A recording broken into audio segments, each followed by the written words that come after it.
Sadly, the popular NBC show Found was not renewed for a third season, which surprised and saddened me. I haven't really posted anything about it, but I was lucky enough to work as an extra on the show for about 5 days. I was hoping that if it got renewed for a third season that I'd be able to work on it again as an extra, but the good news is, since the show's over, I can reveal a whole bunch of set secrets about the show, how it was made, and what it was like to be on set. As a fair warning, I am going to possibly spoil some of the movie magic behind the show, so if you don't want that sense of childhood wonder to be destroyed, this video is probably not for you.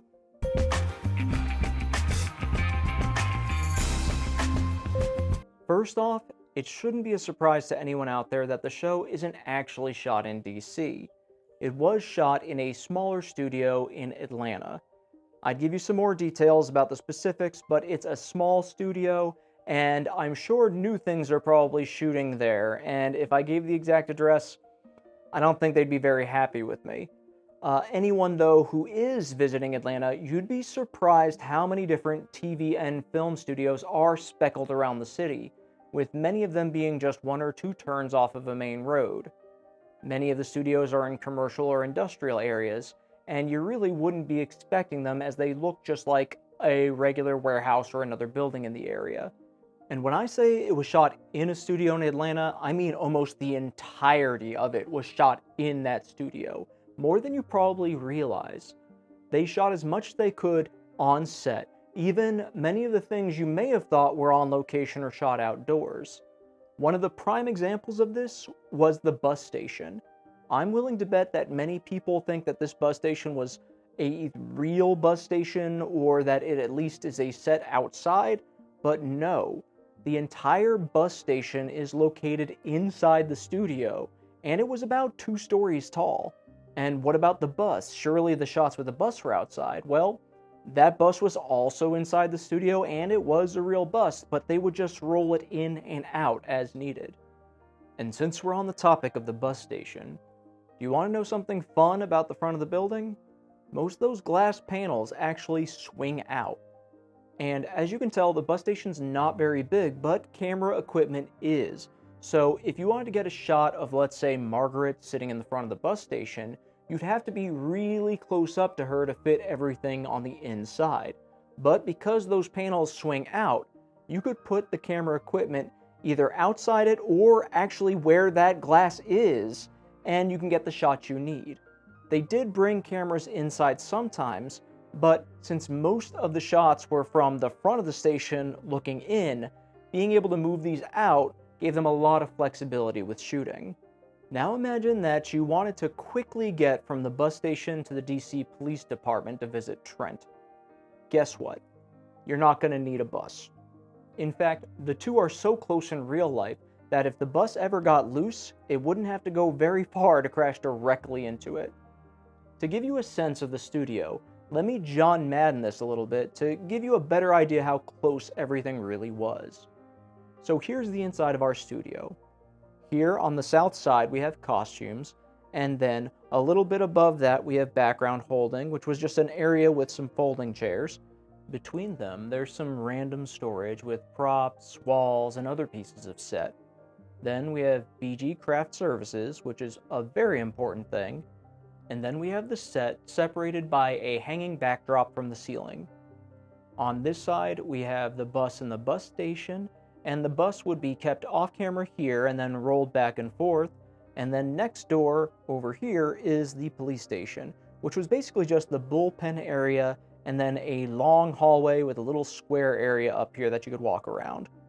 Then these two sections were separated by a dividing wall from a whole bunch of other set pieces like the jail and M&A headquarters and a bunch of the apartments. I was really not supposed to be around there because, this is none of my business and I don't like getting kicked off set.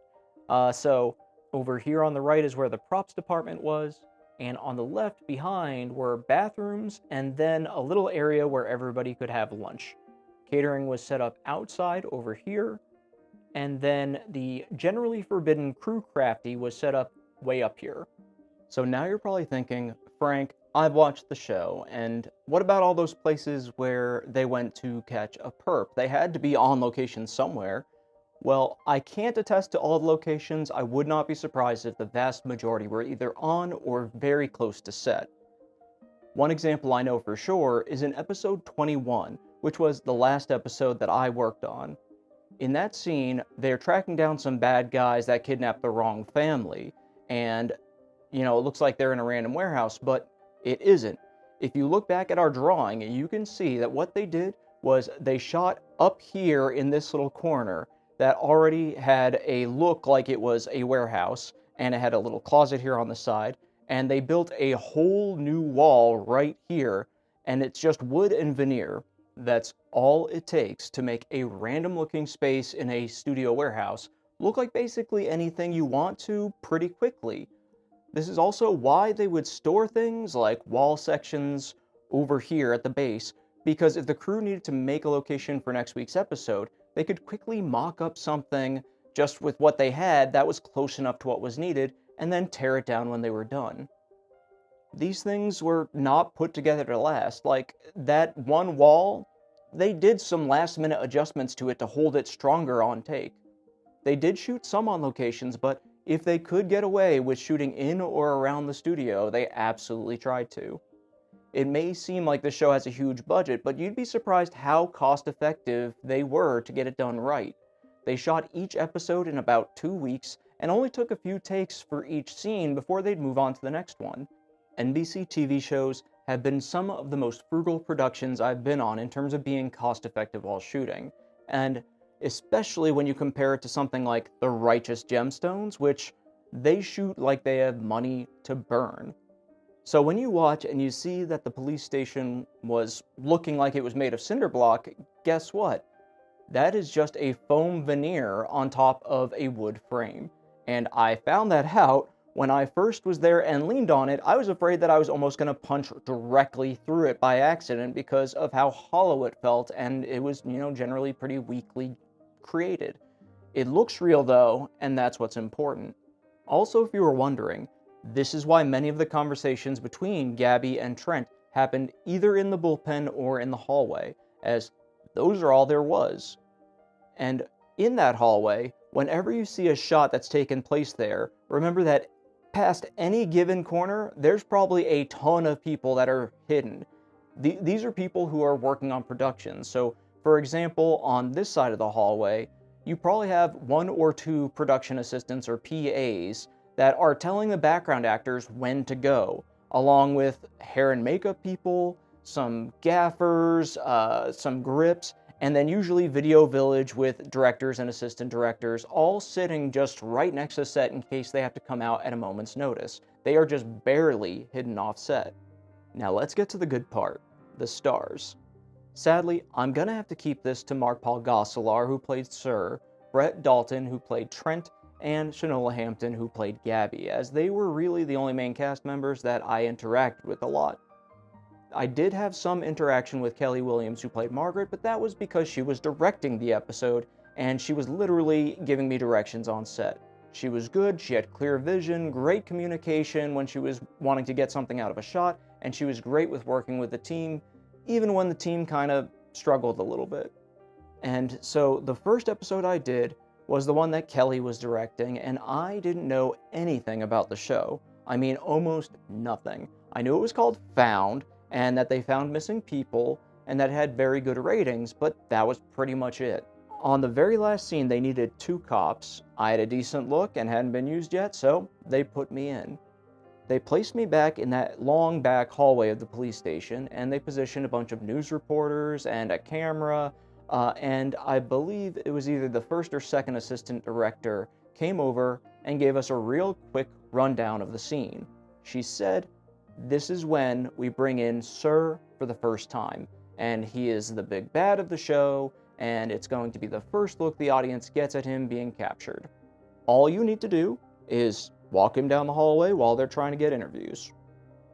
I had no idea who this Sir guy was, but I knew I could walk someone down a hallway pretending to arrest somebody, so it should be an easy peasy scene.